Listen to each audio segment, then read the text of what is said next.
walk in the Spirit. So lumakad lamang sa pamamagitan ng banal na Espiritu na ito yung mga bunga. Bunga ng Espiritu ay pag-ibig, kagalakan at kapayapaan.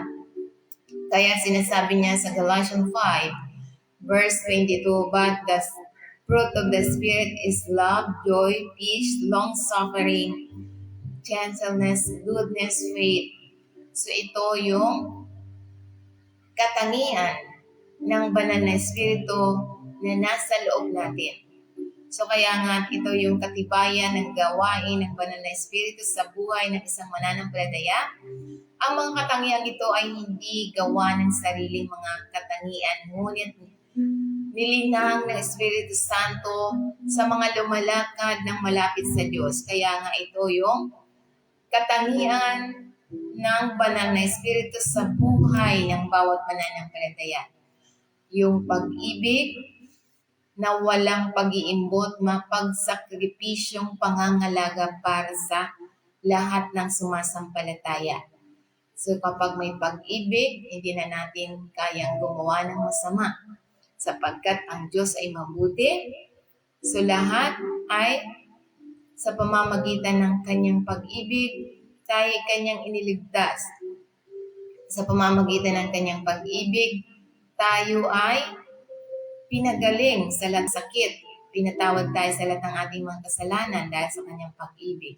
Dahil sa kanyang pag-ibig, hindi na natin kayang gumawa ng masama sapagkat ang Diyos ay mabuti.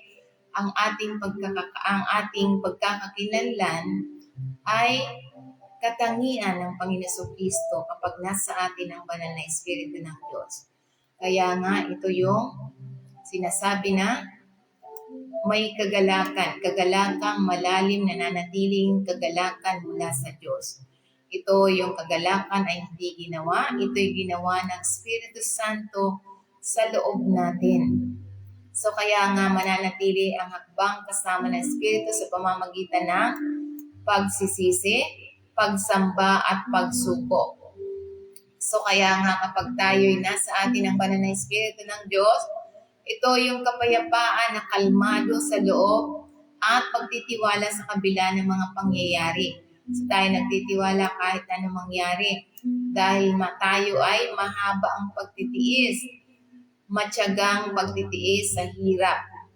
At nagpapakita tayo ng kabaitan, kababaang loob sa pagkilos sa kabila ng mga pagtitiis na nararanasan natin. May kababaang loob sa pagkilos. So kaya nga, sa pamamagitan nito, yung kabutihan, integridad na makikita sa atin. So kaya, pagtitiwala sa Diyos sa katapatan sa pagkatao.